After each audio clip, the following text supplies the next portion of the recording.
So here we are, the 5th week.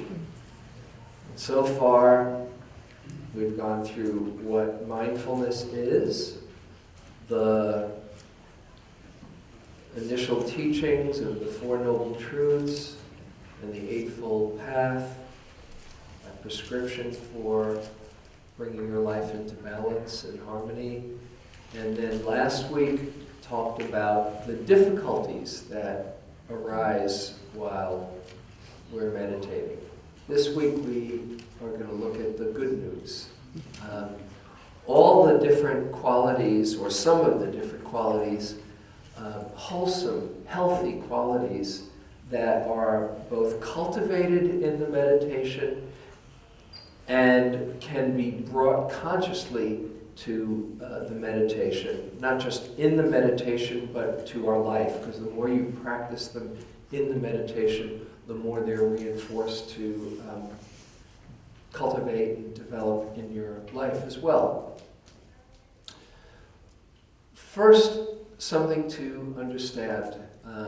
I mentioned it briefly. Somebody brought it up in the break, and I want to reiterate that states that are associated with suffering are contracting states. When you're frightened, confused, obsessed, agitated, angry, all of those states are contracting. The body contracts and the mind contracts. Just check it out for yourself next time one of those happen to come along. States of well-being that are called wholesome states or healthy states, there's an expansion when we're feeling love, when we're feeling kindly, when we are generous, when there's compassion. All of the states of well-being are expansive. Your body feels relaxed and open or radiating out. The mind is open. So what we're doing here in the meditation and what mindfulness does is help us learn to open to experience, like you've been doing in the meditation. Just open, whether it's an itch or a difficult emotion or a beautiful, lovely experience. We're learning to open to experience. And in that opening, we're cultivating states of well-being and happiness. And I wanted to focus on a few particular supports for the practice that naturally are cultivated with that opening and that we can consciously bring as well to the meditation, to our lives.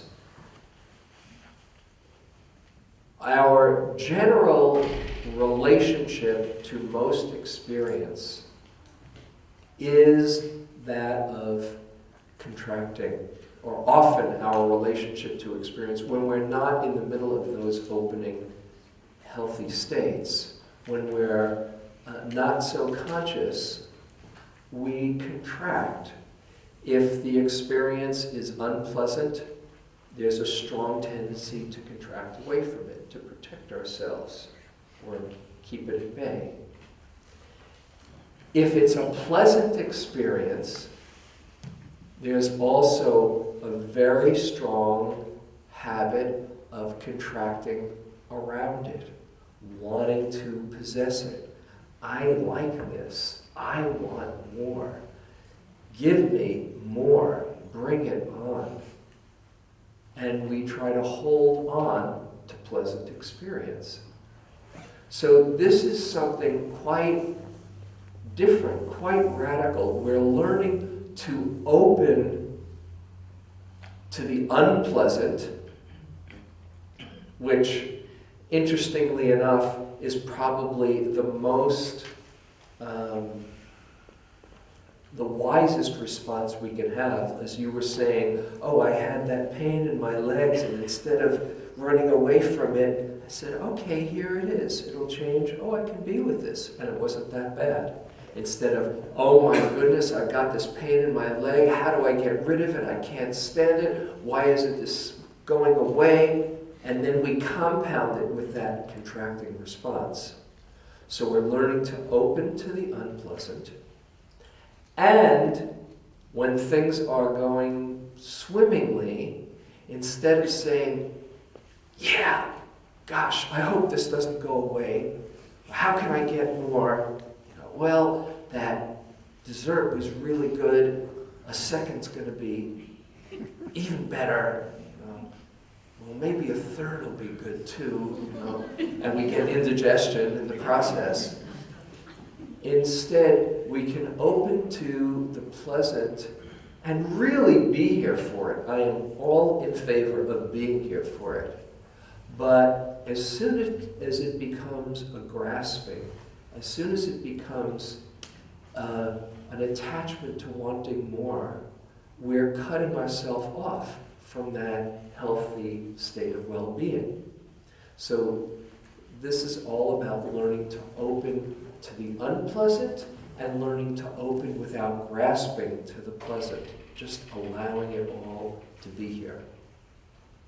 There are a few particular states that the meditation points to very effectively. First, I'll say one more thing.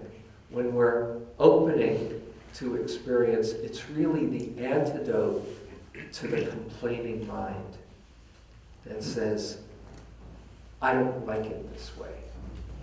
And so we're learning to open our hearts to it. This is learning to open our hearts to the whole show. So the first of these qualities of opening that you quickly realize need to figure out is that of forgiveness. There you are, paying attention, trying to pay attention to what's happening. What happens? After a very short time, the mind wanders. Okay. How do you respond to the fact that your mind wanders? If you start beating yourself up, it becomes a big problem and the meditation is a complete drag. Then it's just one more way that we are humbled and feel frustrated in ourselves. I can't focus. I hate this. Who wants to meditate? Whereas, as I've said this many times, when you realize you've been wandering, instead of any kind of judgment, if you can notice it and not take blame for it, and forgive yourself or forgive your mind for just doing its thing, then you are really learning to make friends with the mind. And the same with your body. How do you feel when your body starts giving you some problem? Your legs or your shoulder or your back or whatever it is, the typical response is getting frustrated. Come on now, stop hurting. And what happens? We get more contracted, tighter, and that just turns us into one big knot. So you have a very good opportunity to be forgiving with your body. And if you know anything about healing, you know that contracted states are the antithesis of healing. And if there's an openness, if the heart can open and not get caught in frustration and anger, it creates a space often for the body to come into some healing on its own. So how do you react to your body or to your mind when they're giving you some challenge, when you're meditating? This is the key. To simply not take it personally and forgive the mind doing its own thing, the body following its own laws. As soon as you think, I should control this, you got yourself into a contraction. But when you let go of that responsibility and just see, oh, the mind wandered, okay, come on back. Let's bring it back, like the puppy dog